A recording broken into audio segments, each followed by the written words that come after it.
Саламатсызбы, эфирде Азаттык радиосунун Каректе Евразия телепрограммасынын кезектеги чыгарылышы.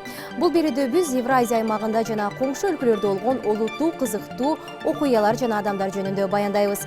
Бүгүн программаны мен Айгерим Акылбекова алып барам. Алдыдагы жарым сааттын мазмуну. Тажикстанда 1000ден ашык адам мунапыс алды.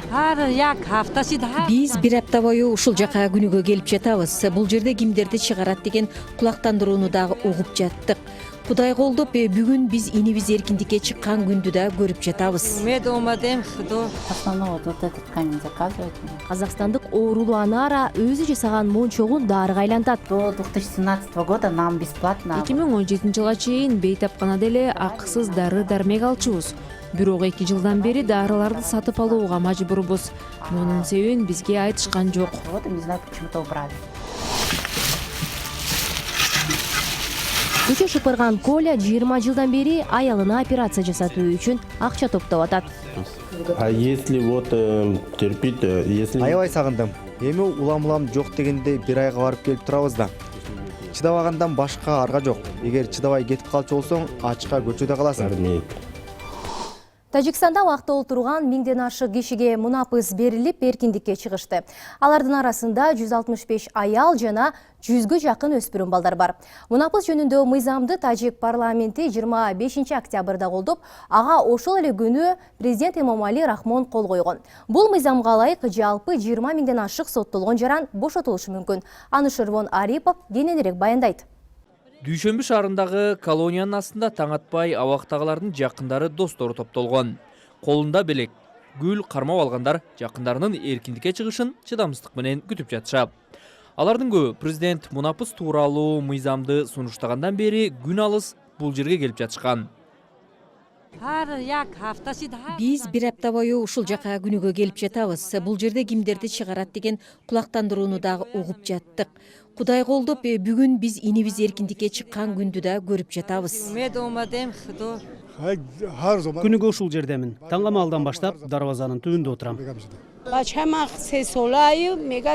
Менин уулум 3 жылга камакка алынган. Мунапыс мыйзамы боюнча анын жарым мөөнөтүн гана кыскартып коюшуптур. Алар анын биринчи жолу кылмыш кылып жатканын эске алышпаптыр. Президенттин мыйзамы боюнча бүгүн чыгат деп ойлодум эле, бирок дагы отурат дешти.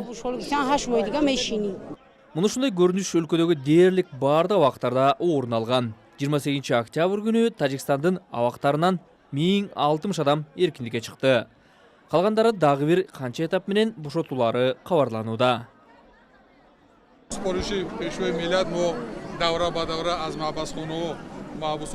Президенттин тапшырмасы менен бүгүн бул түрмөдөн 558 адам чыгат. Тынчтыкты сактап туруңуздарды суранабыз. Биз азыр кирип абактагыларды алып чыгабыз. Тизмедегилердин баары чыгат. Силер алар менен жолугушасыңар. Айрымдарынын иштерин карап чыгууга убакыт керектелет. Ошондуктан күтүп туруңуздар.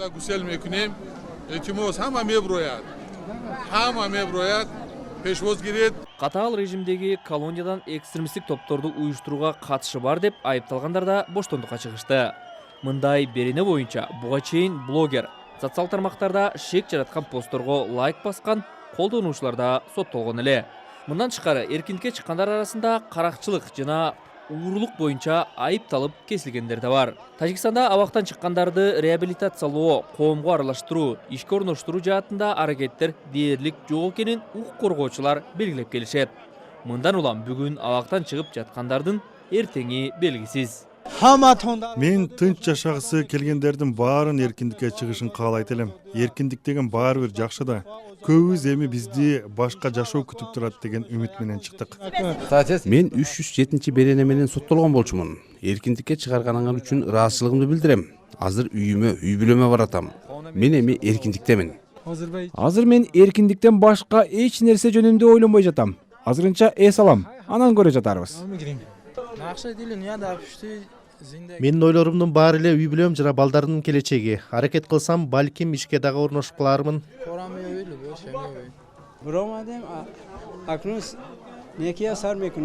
Мен эми кылмыш кылбай жашайм. Түрмөгө отурганга чейин мечитте казы болчумун.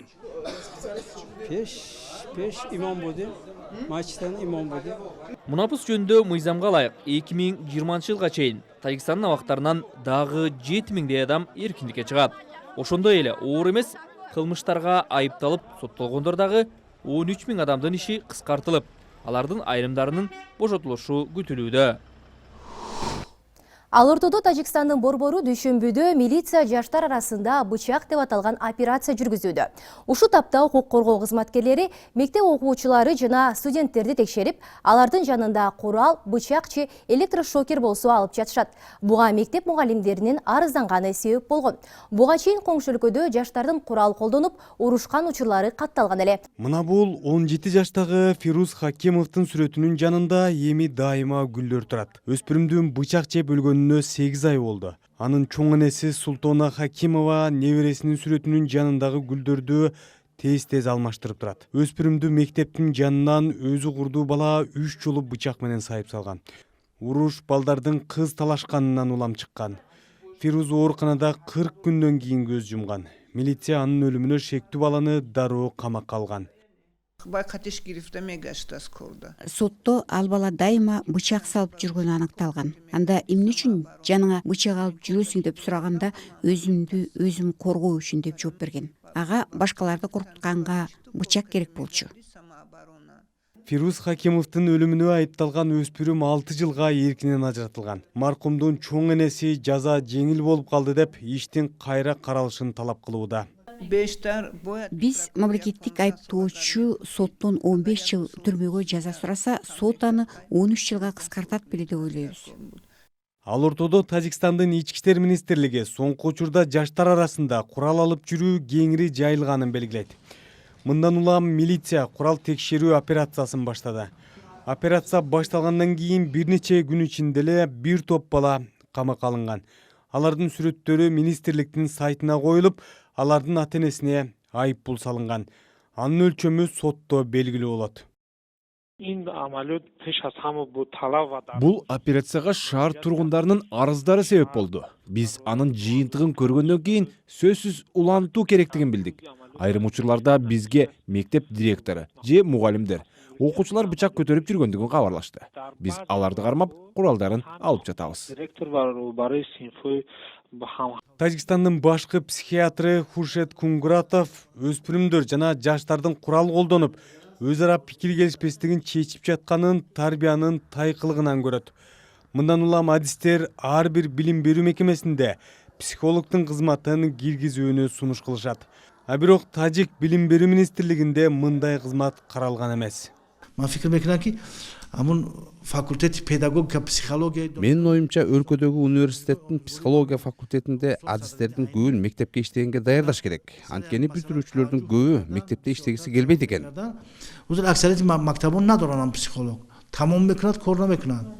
Коңшу өлкөдө милициянын бычак операциясы дагы бир нече аптага созулат.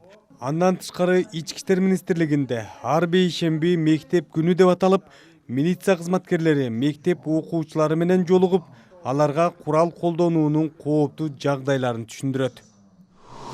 Нурсултандын тургуну Анара Хамидова биринчи топтогу майып. Оору менен кармашкан аял күнүмдүк оокатына жана дары-дармегине тыйынды өзү жасаган буюм тайымын сатып табат. Ал табигый таштардан зер буюмдар жасап, арзан баада сатат. Бул тууралуу кийинки сюжеттен көрүңүз. Основной вот этот камень заказывает мне. Анара Хамитова Инстаграм аркылуу өз колу менен жасаган зер буюмдарын сатат. Анын 4000дей катталуучусу бар. Инстаграмдагы баракчасына буюмдарынын сүрөттөрүн жайгаштырып, кардарды дагы ошол жерден табат. Мне пришла идея, что Мен башында мончокторду көчөдө сатайын деп ойлогом. Бирок ага уруксат берилбейт экен. Полиция жаныңды койбой айдай берет. Ага карабай алар менен талашып атып, жайы бою көчөгө жайып алып соода кылдым.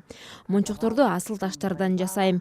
Башка нерсе колумдан келбейт. Делаю браслеты из натуральных камней, продаю. Зергерден чакан куржунунда ар кандай түстөгү, көлөмдөгү таштарды көрөсүз. Алардын арасынан кардарлар жакшы көрүп буйрутма бергени мышыктыкындай көз же жолборс терисиндей өңдөгүлөр. Кээде жетишпей баратканда күйөөсү менен 2 жаштагы кызы кол кабыш кылат. Эгер шууруларды жерге түшүрүп алсам, дароо кызым чуркап келип тери баштайт.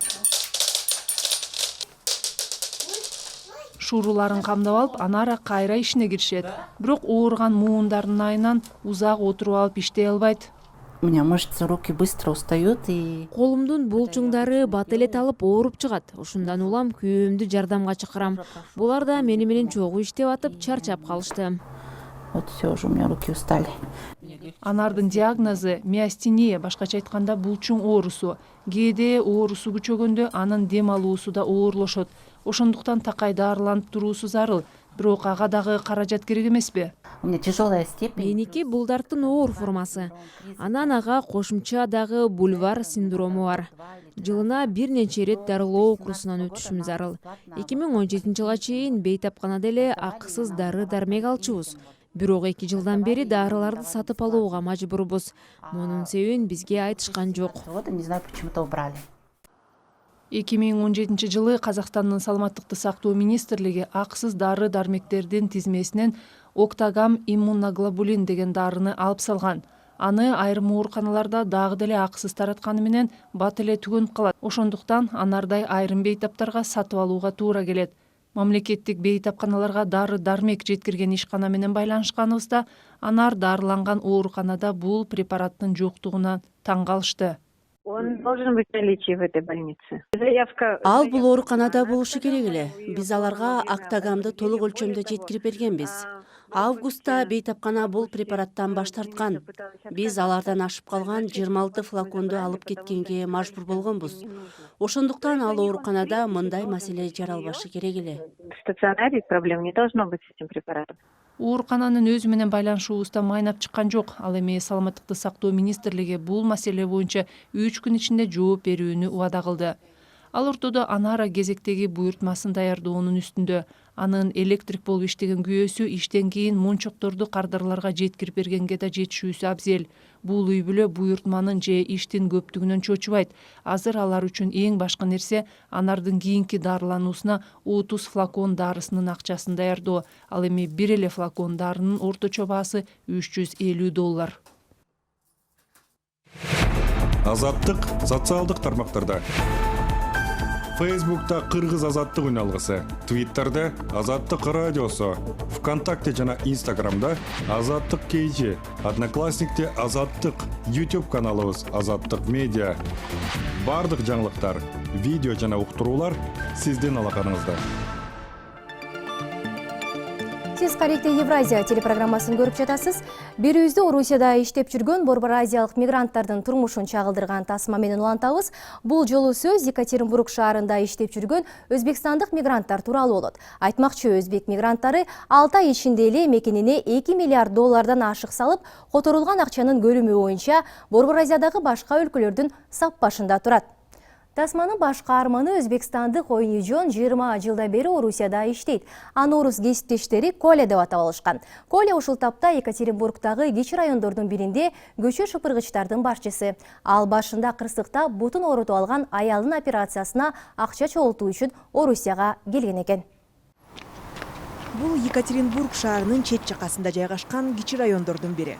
Мындагы үйлөрдүн короосунун тазалыгы Коля башкарган көчө шыпыргычтардын мойнунда. Алар ушул үйлөрдүн биринде жашап иштешет. Көчө шыпыргычтардын көбү Колянын мекендештери же тааныштары. Үйдө канча адам жашайсыңар?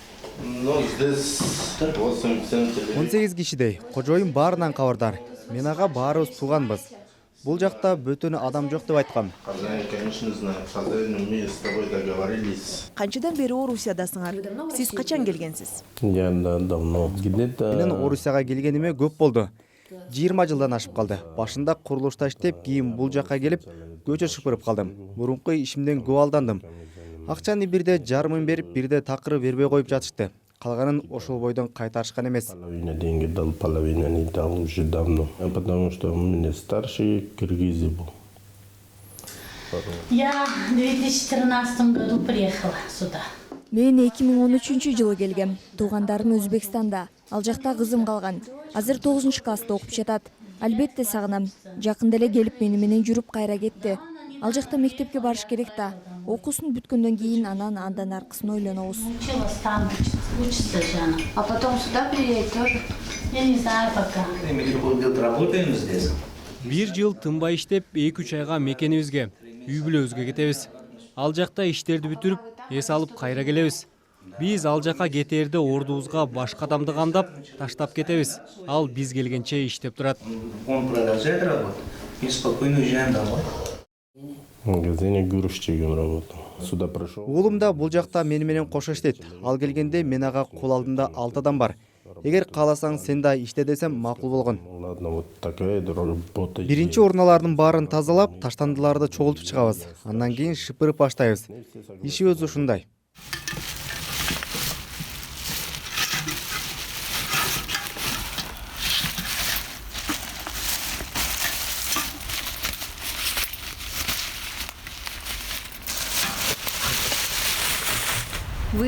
Сиз баарын көзөмөлдөп текшерип турасызбы? Сначала людей смотрю, все территории. Мен азыр аймакты карап, баары иш ордундабы? Текшерип чыгам. Мына бул жер коро.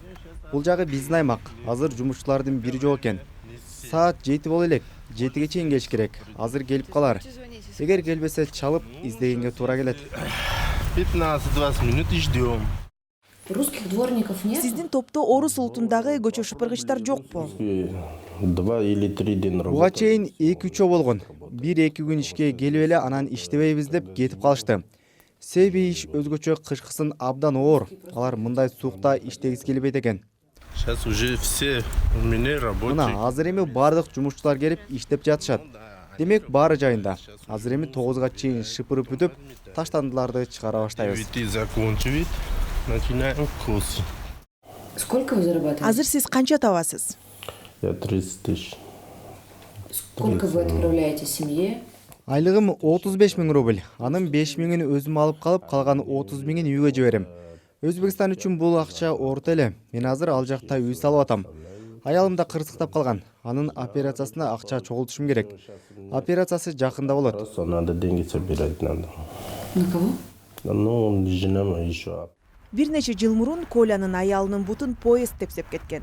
Азыр эми анын бутуна тез арада кымбат жана оор операция жасалыш керек. Ушундан улам бригадир Коля бир нече жылдан бери үйүндө болуп, жакындарын көрө элек. Анын эсебинде мекенине барып келүүгө кеткен чыгым анын 1 айлык маянасын түзөт.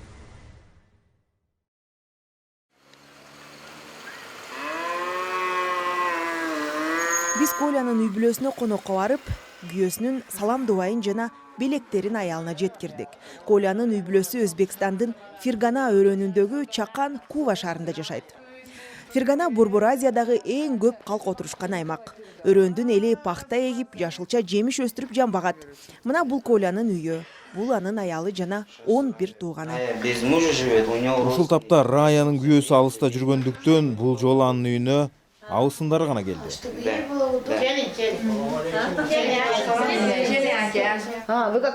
Сиз айыл башчысызбы? Орусияга иштегени эркектер көп кетеби? Почти как сказать. Есть 30%, 25%. Кандай айтсам экен? Бул жолу 30% эркек иштегени кетет. Бул жакта калган аял эркектер мына жаныбыздагы ун же пахта заводунда иштейт. Муунай ишканасында бар. Бирок бизди айлык акысы канааттандырбайт. Мисалы доллар менен иштегенде 200-250 доллар. Орусияда айлык акы 2 эсе көп да. 200-250. Вы когда-нибудь ездили? Силер буга чейин Орусияга иштегени бардыңарбы? Да, ездили. Почему больше не ездите? Не понравилось? Мне понравилось. Почему? Мен бир жолу баргам. Кайра келе бергем. Үй бүлөлөрүбүз бул жакта да.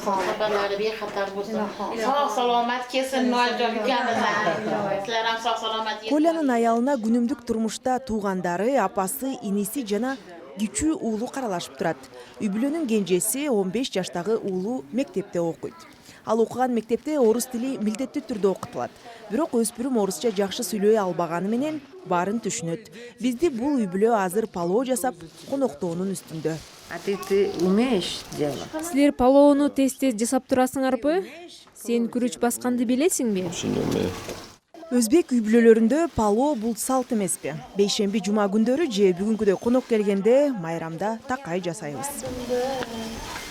Үйдө эркек кишисиз албетте оор. Анын үстүнө мен майыпмын. Өз алдымча короодо оокат кыла албайм. Уулумдун жардамы жок, ордумдан да турушум оор. Аргасыз Орусияга күйөөлөрүбүздү жибергенбиз. Алар бизге ай сайын акча салып турат. Күйөөм жиберген акча тамак, аш, күнүмдүк оокатка жетиштүү эле. Бирок менин бутума жасала турган операцияга абдан көп каражат кетет экен. На эту операцию мне много надо, Катя. Все узбекский переправа продают. Азыр көрөсүз, ал дүкөндө өзбекстандык жер жемиштер, салаттар сатылат, тандыда бышкан нан да бар. Бул жакта мигранттар көп болгон үчүн ачылса керек. Бул үйдө жашагандардын баары өз ара акча чогултуп алып, аз калабыз. Кээде 500-1000 рубль. Ким канча чыгара алса, ошону ортого топтойбуз. Үйдүн ижарасы айына 16.000 рубль. Кошумча коммуналдык кызмат акылары да бар. Ошондо ар бирибизге 3000 рубльдан туура келет. Мына өзбек жүзүмү Хусайин деп аталат. Эми бирок жемиштер биздин мекенде мындан жакшыда. Узбекистан. Узбекистан. Виноград. Хусайин. Как это Ну, в Екатеринбурге ели, наверное. Екатеринбургта жесеңер керек. Ал жакта көбүнчө узун сорттору. Бул кадимки эле үйдө өстүрүлгөн түрү. Просто обычный виноград. Бул биздин каармандын бир тууган агасынын коросу. Ушу тапта абанын табы 35 градуска жетип турат. Бул жерде жүзүм менен кошо анар, алмурут да өсөт. Колянын иниси Равшан өзү да бир жылдары Орусияда иштеп келген экен. Мне нравится вот эта машина. Мага ушул айдап бараткан автоунаам жагат. Бизде ак түстөгү машинелер абдан көп. Бул аба ырайынан болсо керек. Башка өңдөгү, маселен, кара түстөгү машинеге отурсаң, ичи огойто ысыйт. Сизге ал учурда кондиционер да жардам бере албай калат. Мисалы, быйыл жайында күндүн табы 50 градуска чейин ысыды. Азыр биз пахта талааларына баратабыз. Даже кондиционер не успеет тебе.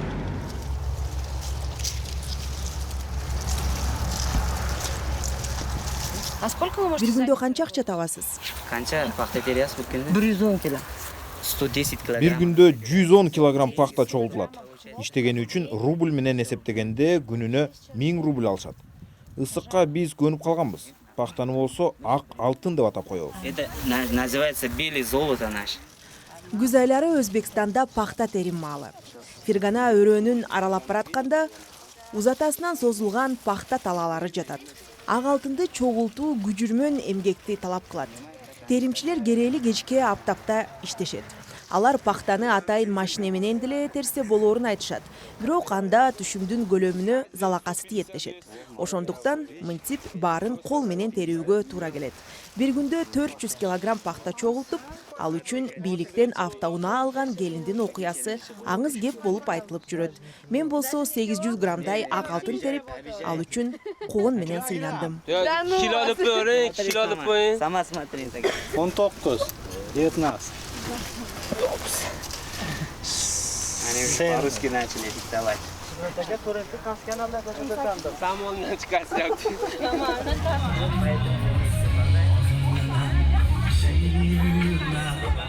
Равшан өзү бир да жолу пахта чогултуп акча таап көргөн эмес. Азыр ал жергиликтүү базардагы ашканалардын биринде ашпозчу, тандырда самса бышырат. Ашпозчунун айтымында анын азыркы айлыгы мурун Орусияда тапканынан кем эмес.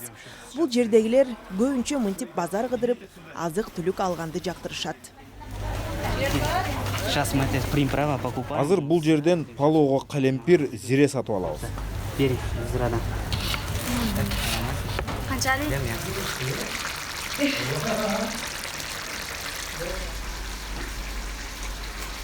У меня руки уже. Да, пахнет пловом. Сиз кичинеңизде ким болгуңуз келчү? Эмнени куялдан чөлеңиз? Было у меня целое, мне папа уже умер. Атам эртеле каза болгон. Мен мектепти бүткөндө атам жок эле. Ошон үчүн иштеп, нанга акча табыш керек болду. Чын айтсам, андай кыялдарым деле болгон эмес. Мен Орусияга келгиче кышка салат жасап, жашылчаларды жаап, даярдаган ишканада иштегем. Ал жакта жумуш жакшы эле, үй бүлөм да жанымда. Бирок ишкана банкротко учурап, жабылып калганда ишсиз калдым. Я начал на работу уже. Сиз бул жака 20 жыл мурун келгенде орусча билчү элеңиз? Мало. Я все русскими работал. Жакшы билчү эмесмин. Бул жака келгенде башында жалаң орустар менен иштеп калдым. Ал жерде өзбектер же башка улуттагылар жок эле. Мага кесиптештерим орусча сүйлөгөндү үйрөн деп калышты. Ошентип иш учурунда эле сүйлөгөндү үйрөнө баштадым. Китеп окуп же тил курстарына барган эмесмин. Ага убактым деле болгон эмес. Бул жерде кечкештеп анан эс алмай. Менин жашоом ушундай. Иштейм, эс алам. Бир жакка баруу биз үчүн ыңгайсыз. Акча тапканы келдикпи, иштеш керек. Работаю и отдыхаю, работаю, отдыхаю. Нанды дасторконго көмкөрөсүнөн койбош керек деп үйрөтүшчү. Мына мынтип койсоң күнөө экен. Людмила, Орусияда нанга кандай мамиле кылышат экен? Хлеб бросает все время. Нанга ысырап мамиле жасашат экен. Таштандыда нан жатканын такай көрөбүз. Биз желбей калган нанды малга беребиз. Минтип кордобойбуз. Бул деген нан да. Биз бул жака нанга акча табуу үчүн келбедикпи? Ради хлеба мы приехали сюда работать. Есть вот такое место. Вот такое место. Мына ушинтип камырды ачтабыз. Убагында улуулар окугула деп кайра айтышчу. Мына окубай койдум эле ашпозчу болуп калдым. Эгер билимим болгондо жок дегенде банкта иштемекмин да. Ата-энем ажырашып кетип, мага окуумду таштап, эрте иштегенге туура келген. Анда жагдай ушундай болчу. Орусияга дароо кеткем. Кайра келгенде минтип самсы жасап калдым. Үйдө баары бир жакшы го. Биз бай да кедей да эмеспиз. Орточо жашайбыз. Менимче бизде деле жашоо азыр жакшы. Керектүү нерселердин баары бар. Эски болсо да автоунаам бар. Жаңысында иштеп аларбыз. Кто-то лучше нас живет, кто-то плохо нас. Сейчас у нас неплохо. Равшан 7 жыл мурун Орусиядан кайтып келип, үй бүлө курган. Азыр анын 2 баласы, бир кыз, бир уулу бар. Келинчеги мындагы ооруканада медайым болуп иштейт. Ал эми Равшан өзүнүн ашканасын ачууну тилек кылат. Алар апасы менен чогуу бир үйдө жашашат. Бул жакта чогуу чараан жашаган, чоң үй бүлөлөр абдан көп. Рахман-рахим, Аллаху акбар. Чтоб самса у нас сами кусают. Кудай өзү колдосун. Самсыбыз даамдуу болуп пышсын. Не подводи. У нас из России гости пришли. Бизди тозуп алып самса жасап сыйлоо үчүн Равшан бүгүн эс алууга чыгыптыр. Адатта ал ишинен такыр калбайт. Куда мы едем сейчас? Азыр бир досумдун туулган күнүнө баратабыз. Досум Кыргызстандан. А друг откуда? Кыргызстан. Вот это тоже Кыргызстан. Вы говорите, вы Сиз работаете? иштеп анан эс алабыз дейсиз. Кантип эс аласыз? Киного барасызбы? А вот и сейчас интернет все там. Киного же театрга барбайм. Азыр алардын баарын интернетте эле көрсө болот го. Анын үстүнө аялым жок. Мен жалгыз кайда бармак элем. Жайында эгер эс алуу күн ишембиге туш келсе, жердештерибиз менен шаар четине барып эс алып келебиз. Бирок акчаны үнөмдөп кээде эле барабыз. Наши земляки вот.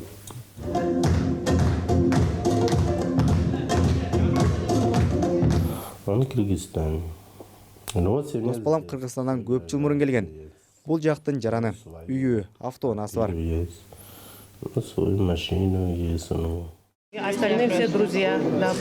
Туугандары, достору чогулушту. Биз ынтымакташып ушинтип чогулуп турабыз. Ким кайсы улут экени маанисиз. Менин мисалы орус, башкыр досторум бар. Биз достукту жогору баалайбыз. Өзгөчө оор күндөрү аны сезебиз. Дружба как-то мы очень высоко ценим. Сиз Орусиянын жарандыгын алгыңыз келеби? Нет.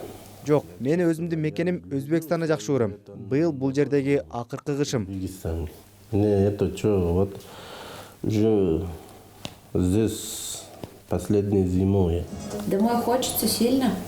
Конечно. Как вы терпите? Үйүңүздү сагындыңызбы? Кантип 20 жылдан бери чыдап жүрөсүз? Сиз мындай жашоодон чарчаган жоксузбу? Что можно там это все тут? А если вот... Аябай сагындым. Эми улам жок дегенде бир айга барып келип турабыз да. Чыдабагандан башка арга жок. Эгер чыдабай кетип калчу болсоң, ачка көчөдө каласың. Иштебесең сени ким багат? Ким сенин үй бүлөңдү багат? Биздин өлкөдө үй бүлөдө акча таба турган адам бул эркек. Үй бүлөсү үчүн жоопкерчиликти да эркек алат. Надо сделать в нашей стране. Ответственный мужик будет семью. Жакында уулубузду үйлөйбүз. Менин кызым жок. Мага жардам бергенге келин керек. 3-4 жылдан кийин балдарымдын уулуусун да сөзсүз үйлөндүрүшүбүз керек. Ал анда 24-кө чыгат. Эрте эмес. Менин жардамчым пайда болот. Эгер сүйлөшкөн кызы жок болсо, биз таап беребиз. Ему будет 24 год. Уже все, мне там уже вот... Мына уулум чоңоюп калды. Мага кол кабыш кылып жатат. Мен буга чейин бир топ эле эмгек кылдым. Азыр эми уулум экөөлөп батыра акча топтоп алып кетели деп турабыз. Быстро копим это деньги. и едим. Мына ушул тасма менен берүүбүздү жыйынтыктайбыз. Орусиянын шаарларында иштеп жаткан 100 миңдеген кыргызстандыктар бар. Алардын да өлкөсүнө аман-эсен кайтып келишине тилектешпиз. Кадырман көрөрман, сиз Каректе Евразия телепрограммасын көрдүңүз. Мен Айгерим Акылбекова алып бардым. Аман болуңуздар.